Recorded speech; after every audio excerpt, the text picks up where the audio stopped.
Hello everyone, and welcome back to another Strategoi video. Today we'll be doing another tournament report, this time just myself, Ryan here, with a report on a GT that I went to in mid to late January here in the Netherlands. This was in Eindhoven and was yet another Bloodstorm event. This is my second Bloodstorm GT, I think, and fifth Bloodstorm tournament in total.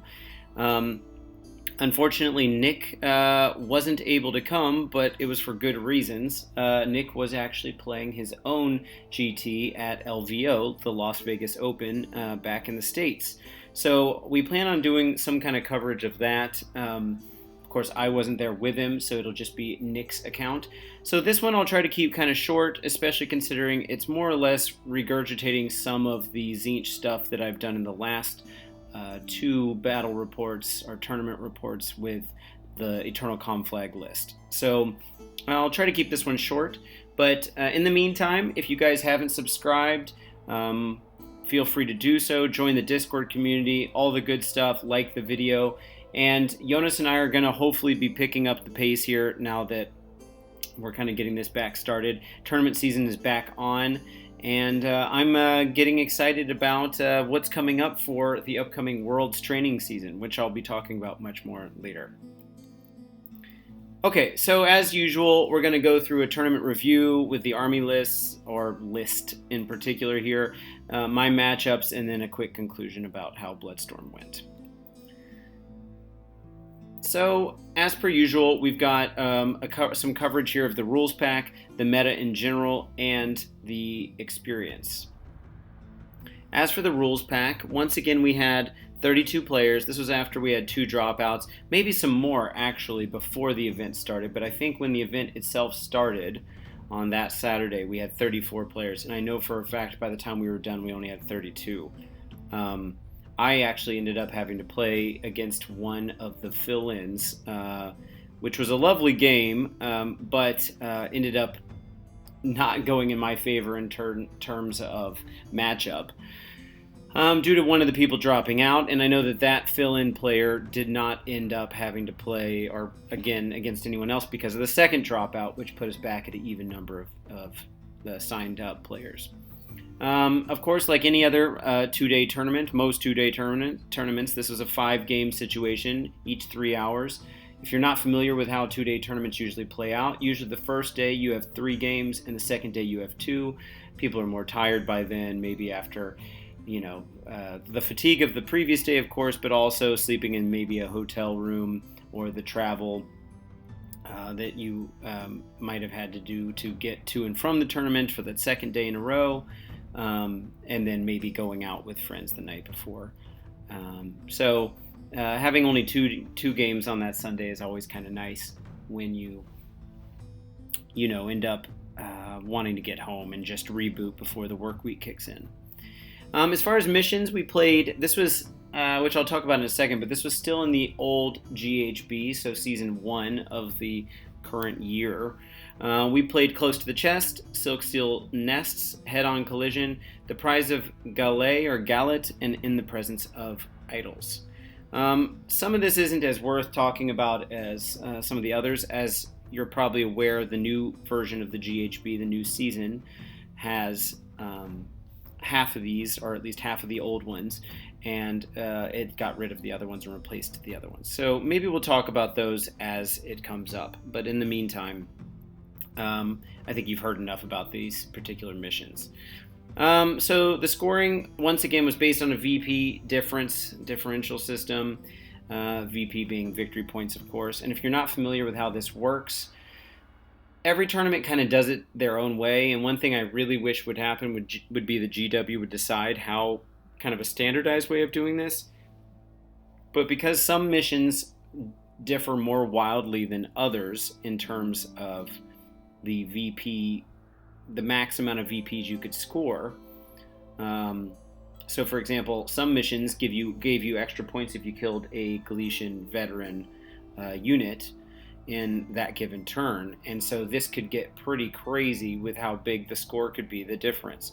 So these differential tables that you often see at these tournaments will split 20 points, like tournament points, per game up between the two players. If you get a perfect tie, then it's 10-10, which doesn't happen too often. And then often it ends up going to some tournaments will do things like 11-9s, or some other ones will just skip straight to 12-8 as the next discrete step that you could have based off of how many points you had between you. Some tournaments you need to have a really large spread, maybe even 30 points in terms of victory points spread in order to get a full 20-0.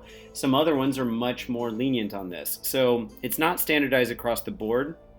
And something else that wasn't particularly typical at this Bloodstorm, I think it is how Bloodstorm likes to do their events. It's interesting, but I do know the results would have been quite different with a number of the higher tables.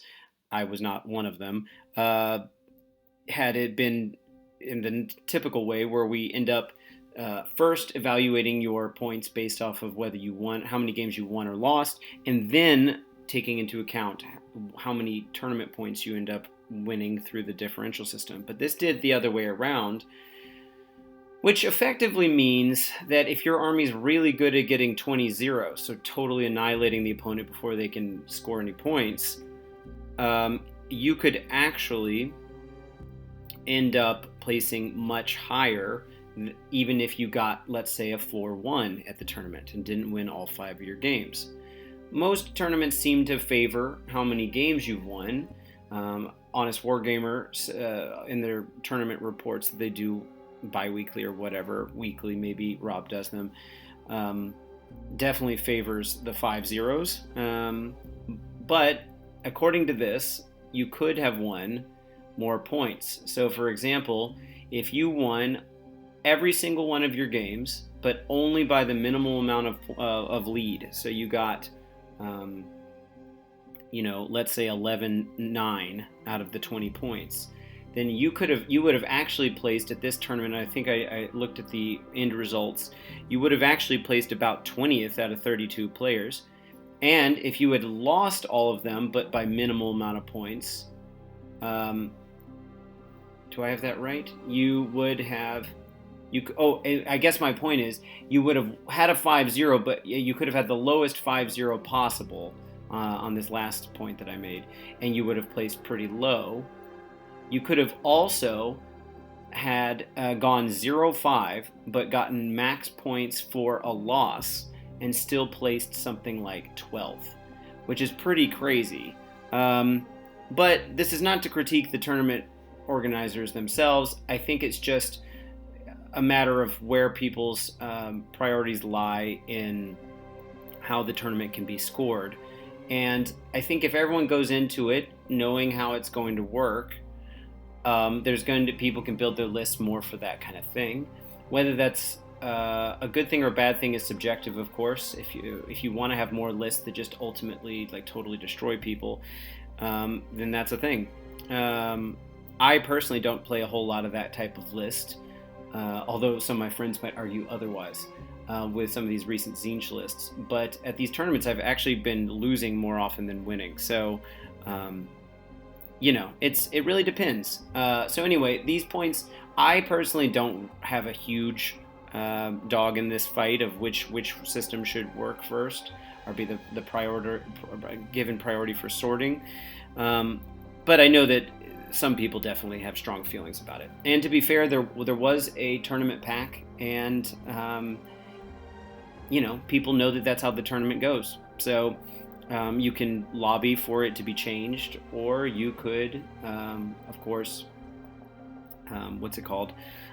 just not go if you really want to boycott a tournament. I personally just enjoy the tournament so much, going to tournaments in general, that as long as the atmosphere is nice, I don't really care about the scoring all that much.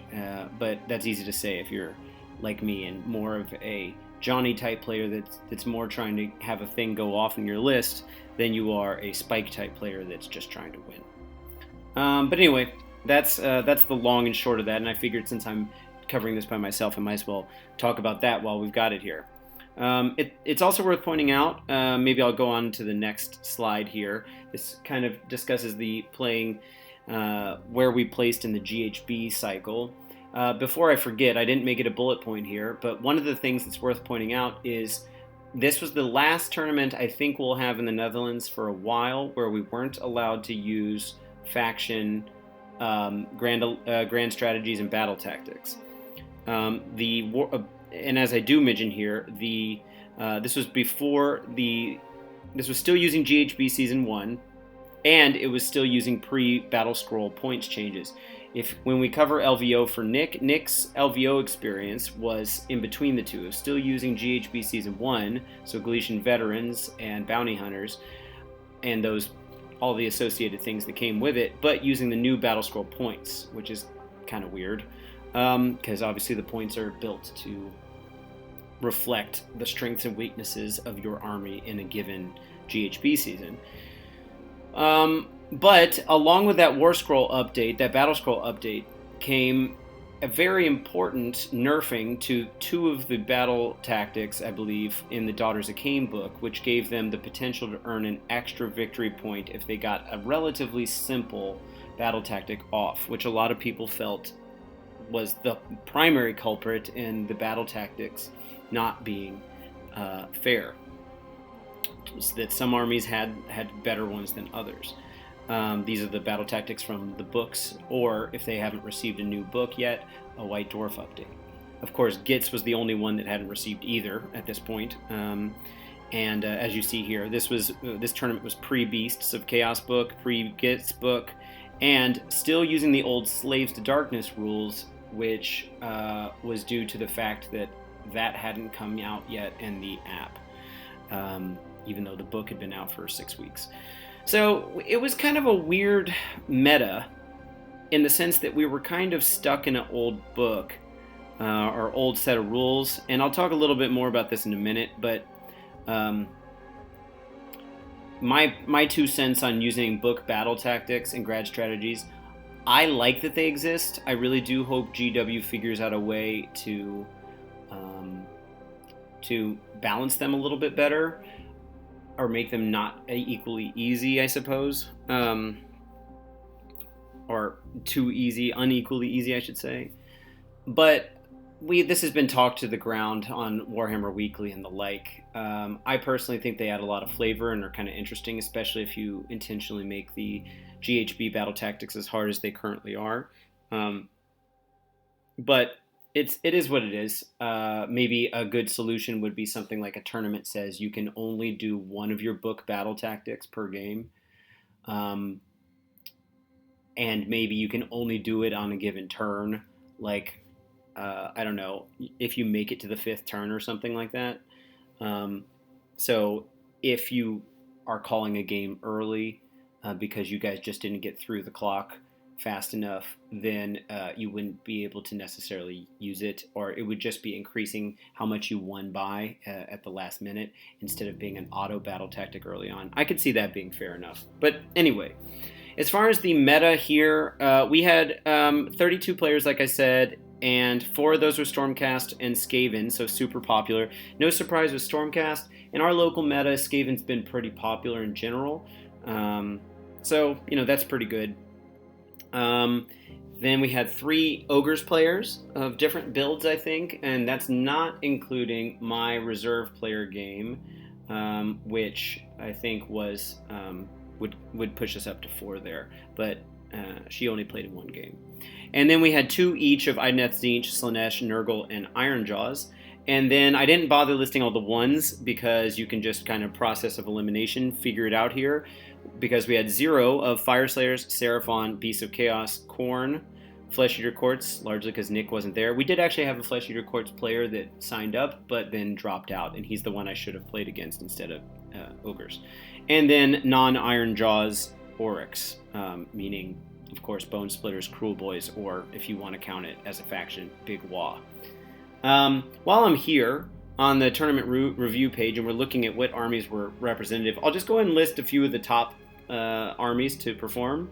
Our winner was a number of these people are my buddies, but my friend Mitchell DeBoer, he played Sylvaneth list, and it's actually just been covered in a recent tournament report that Honest Wargamer Rob covered for a another recent GT here, where he also took first place. So congrats again to Mitchell. And then one of my opponents, Yona, he played a Stormcast. And then another buddy, Nikki Boerboom, he played Stormcast as well. So top 3 were Order, 2 of which were Stormcast. And if I'm not mistaken, the Sylvaneth list had a Battle Mage in it, at least at the second tournament for sure, meaning that we've got a little bit of soupiness going on there with the Order stuff. And then my buddy Tone and my buddy Dawa took 4th and 5th place respectively, both with Ogre's lists. Then Paul Fondeweide, another buddy, like I said, I know all these guys. He played Soulblight, a Castelai build, if I'm not mistaken, and my buddy Mike played KO. Furthermore, I'll keep just saying my buddy because they're all buddies, literally as I read through this list, and I don't want anyone to feel left out. But Hank once again did well with his Ideneth, Rule with his Gits, and this was before the changes, and then Tom Meches, who's one of our tournament organizers here, runs a lot of stuff here and will be TOing or running Worlds, one or the other, or maybe both. He played an OBR list. All 3 of them shared 8th place. Anyway, I myself did not do so hot at this, but we don't need to rub that in while I'm here. I don't need to add insult to injury here. I'll already tell you I did a 1-4, which takes us to our next page here. The overall experience was super friendly despite being competitive. I was very happy with all of my opponents. Everyone was super lovely. Many players were frustrated with using the old rules. Again, this is not a slight towards the tournament. We remember when tournaments are organized, a lot of times they don't have knowledge of what GW is going to end up doing with regards to the releases, and we try to make sure that it's fair, that people have had enough time with the rules that will be used in the tournament to actually make a difference, and they don't want it to just be some kind of wild free-for-all of people just trying things out for the first time any more than we have to. And what this ended up resulting in was very atypical outcomes with some of our usually well-performing players. Not to say that the people who won that I just listed aren't strong performers, but without going into listing names, a number of our really strong players ended up having middling or even lower than usual results. I know one player that won that won a tournament with a very kind of atypical list a few tournaments back that I covered. He also went 1-4 like I did. I think part of this can be due to the fatigue of using the old rules and people just being ready to move on, even though of course this was only a 6-month cycle rather than the typical year. And I think it's just also you can't really control for what the meta is going to be. But last point about the GHB thing, even Bloodstorm themselves posted an Instagram post of a photo of people just throwing their GHBs in the garbage bin, which is pretty funny. I personally would never throw away a book like that because I paid money for it and like to have it for reference for where we were in the past. But I definitely understand the sentiment. As far as my own personal experience, like I just said, I went 1-4. Most games came down to priority, and I don't necessarily mean double turn. I usually don't feel that the double turn is a bad thing in AOS. I'm actually kind of a fan of how it works. It was just a matter of, I guess what I'm trying to say is, I didn't need a double turn to win. I just needed them not to get one, I guess. But it's just the nature of playing a glass cannony shooting army, which is what I was playing here. This is just kind of a normal experience. Did I table anyone this time around? I don't think I did. But in going through the list, I'll let you know. I'm a little... I got a lot in my head with the last tournament that I just came back from a few days ago. So, but we'll go through it. I definitely think that had a couple things gone my way, any of these games except for one would have swung in my favor. So they were actually pretty close games, and I can't complain too much about that. But 1-4 is kind of a bummer, but it's fine. It really is fine. And it's actually the worst in terms of rankings that I think I've ever taken at a tournament. So I'm pretty happy to be moving on from this Siege list, but we'll get to it in a second. And then, like I've mentioned, my third game was largely thrown due to that dropout that happened. I really do think I probably would have won had I gotten my original opponent. All right, so here's my list. I'm going to blow through this real fast because it's basically the same list I've played at the previous 2 tournaments, except I swapped a couple things out. So it's essentially the Deep Strike, Alpha Strike, 12 Flamers plus boost from a Flamer and Fate Master, using the Gaunt Summoner to do the teleport or the Deep Strike thing if you need, using the Magister's Arcane Sacrifice for extra range and Arcane Suggestion to turn off command point usage. We've got a Purple Sun in there and the Burning Sigil. All of that's exactly what we had before. The difference here is I swapped out 1 unit of 3 in Zangor Enlightened on disc for 6 on foot for an extra 10 points, which actually works in a much more defensive way. I was finding that I didn't really need the speed of the discs. Instead, I was using the on foot version for 50% more wounds, which at the same level of save. Yes, they've got less output because they don't have the discs, but they're still creating a giant shield for my Flamers and turning off command point usage for anyone in the combat phase within 3 inches of them, or at least any enemies. Still very strong. And I bumped the Exalted Flamer down from the Chariot version to just the regular on foot version because honestly he didn't need to be going that fast either. I also got rid of the Tome of Eyes and used my extra points to put a Soul Screen Bridge, which also frequently was used, could be used of course for teleporting, but I frequently used more for a screen because you can't land a charge. If your model can't fit within half an inch of your target model, then they can't make it. And I feel like I've gotten pretty good at using that bridge to screen things out. Didn't really work, but we'll talk about my matchups here right now, actually. So,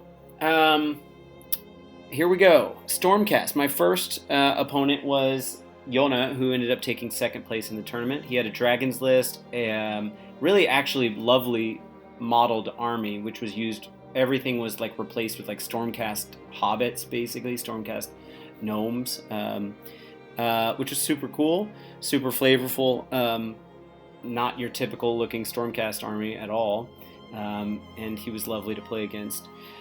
And like I said, everyone was, so, but he had some dragons, he had Prime Time, so the Celestin Prime for the Deep Strike and the shooting and all the stuff, and then a unit of, I think, 4 Fulminators, and then he had some regular Liberators to hold objectives. This was just one of those things where I got in there, I took out a Fulminator unit, and the dragons basically ended up just being too hard for me to remove with the fact that they have a 4-up spell ignore and a 3+ save with probably a Mystic Shield sitting on them, especially once I got rid of the Fulminators. The idea being that I can't Arcane Suggestion them to turn off command point usage, and I can't. They're not, or at least not on a 4-up on that spell ignore, and I also can't Purple Sun them with any kind of frequency. So that game ended up being pretty hard to kind of come back from. And yeah, it was a lovely game, but it wasn't going to be one that I really pulled out a big win, I don't think. My second matchup was a quote-unquote mirror match. It's the first time I've ever played Tzeentch at a tournament, or even played Tzeentch at all with my own Tzeentch army. I've still, to date, never beaten a Tzeentch army, which is interesting. It just goes to show that just because you play an army and understand it intimately doesn't necessarily mean that your style of playing is good against that kind of army. There are definitely some armies like Ogres that I mostly beat, not in this particular case, but we'll talk about that in a sec. But then there are certain armies I just can't seem to beat, like Ideneth and Tzeentch. I don't know what that is, but I have very bad track records against those two armies. This is a new buddy, Huho, who super lovely. I think it was his first tournament, but he played a lot of TTS leading up to it, and is a very good player. He ended up doing pretty well at the tournament. He took 11th place out of 32. And he had a Kairos build. His Kairos got to do basically nothing. He had a lot of Zongor. I took out pretty much all the Zongors. And then a whole bunch of casters. We both had the Burning Sigils up in the middle, and I think my own Burning Sigil did more work against me than his did, but they were basically both within about 6 inches of each other and just triggering multiple times per turn, which was crazy. Even though I wiped out a very large amount of his army, he just ended up beating me. It was very close with points. We had to call it at the end of the 4th battle round or something, I think, because we ran out of time. But it was a lovely game and made a new friend, so can't complain.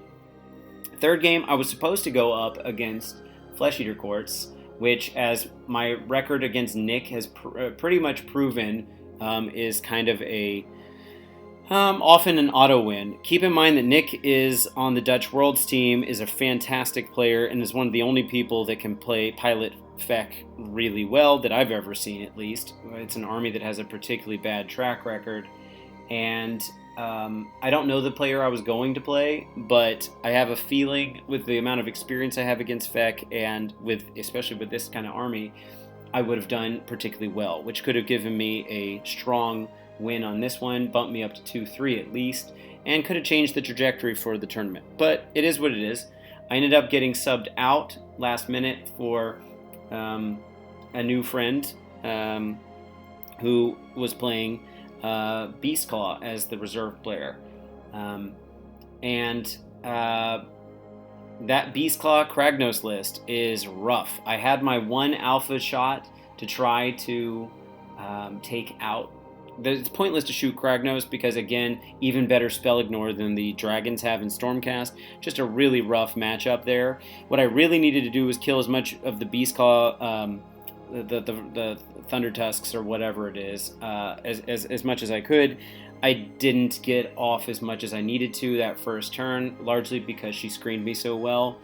And it was a lovely game, but it was a big 0-20 for me, I think. There was no real coming back from it.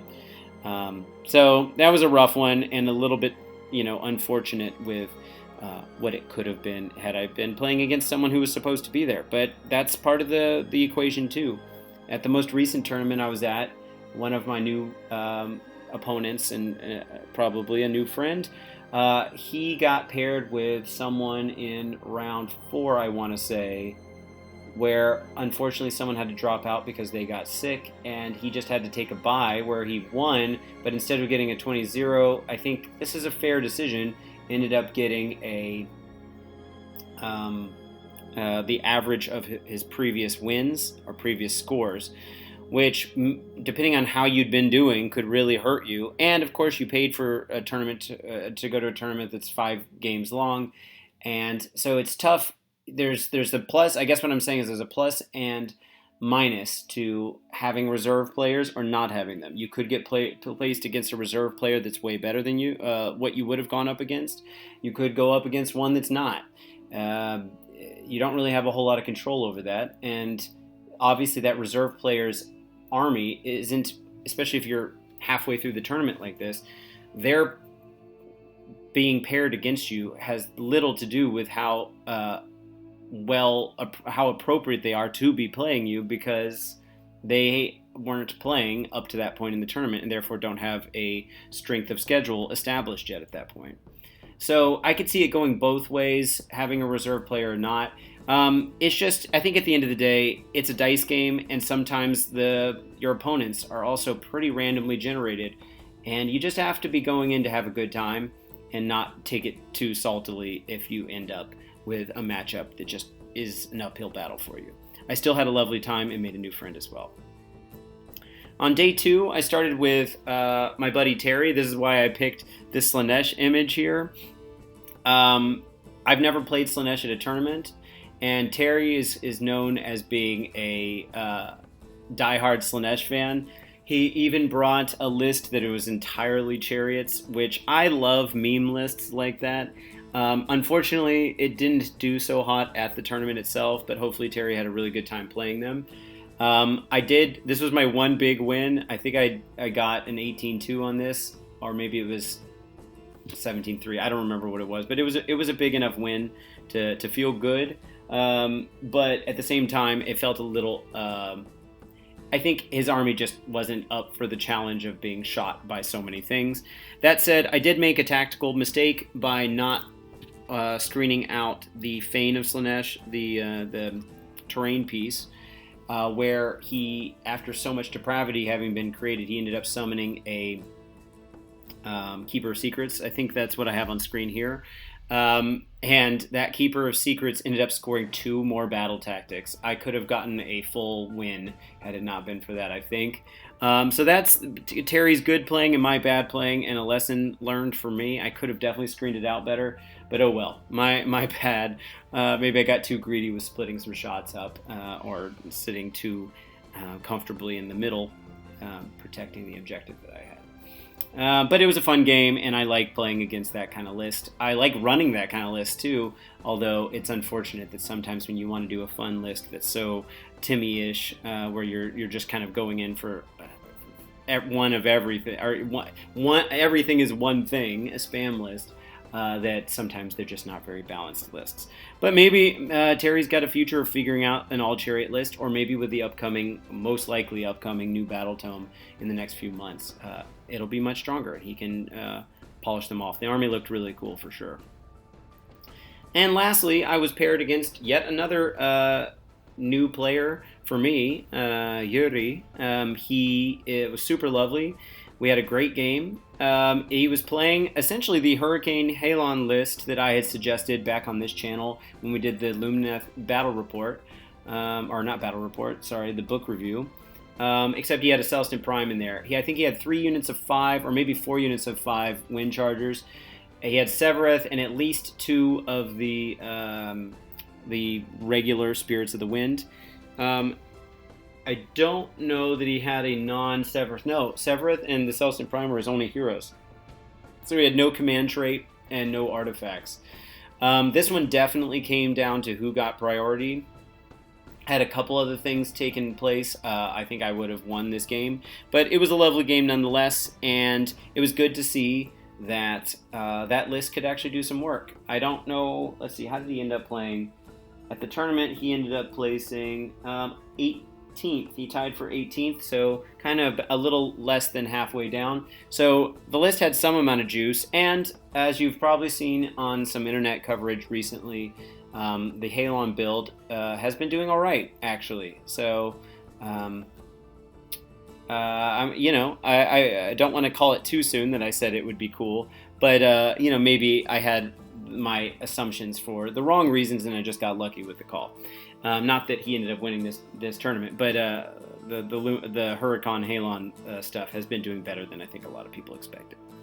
All right, so in conclusion, I've already kind of listed who won. Like I said, I did not place well, and I'm trying to think if there were any other prizes that were super noteworthy. I believe Nikki won Best Painted, or one of the 2 Best Painted awards that could go out. We often have 2 different types at these events. I think the other was Yules, this player who had a Gargant's army that was there. And then we had, let's see, I don't remember. Oh yeah, best. I think a player named Marcel had the best sportsmanship. Again, I'm getting it a little confused in my head with this most recent tournament, but it was a lovely time. I particularly enjoyed hanging out with my friends Saturday evening, which was lovely. And it was a bummer Nick couldn't be there, but I'm sure he had a equally good time at LVO and would be happy to share some of that with you guys. As far as future goals, I'm putting Tzeentch down for a bit. I'm done playing Eternal Conflag. At tournaments at least. I've given it 3 tournaments worth of performance with very little tweaking, and it's just probably too swingy for what you end up seeing at tournaments with how tanky things are. But maybe I'll dust it back off in this GHB with the Galician champions and edit a few things and try a few other different things out. Certainly not having bounty hunters helps a little bit, but I had a blast playing it for all the times I did. At the moment, I'm actually playing KO, which I'll talk about in my next tournament report, and trying to see if that has any juice for playing in Worlds. And closing thoughts, once again, I always have a good time at the Bloodstorm events. Thanks to everyone who ran that. I don't have all of the names in my head, but certainly for Peter and Henry is often a big part of helping to organize those things. It was lovely. Thanks to everyone else that was involved that I'm totally blanking on right now. And looking forward to the next one, which evidently might be in a different city. Interesting change of venue. And I know for a fact we will be using the battle tactics and grand strategy, so that'll be interesting too. Anyway, in the meantime, hopefully we'll get some more content out soon. Jonas and I were talking about doing a GHB thoughts video that we'll be trying to get out in the next week or two. And of course, I want to keep doing Math Hammer stuff and keep my promise for covering more of all kinds of other different things. So our apologies for taking a while to get this stuff out to you. Sorry if this video went a little too long, but we covered. I ended up covering quite a bit of kind of meta stuff about what it's like playing at tournaments and some bigger thoughts that instead of course, having a guest on. So anyway, as always, feel free to join the conversation in our Discord, in the comments section, and all that good stuff. And until next time, Ryan out.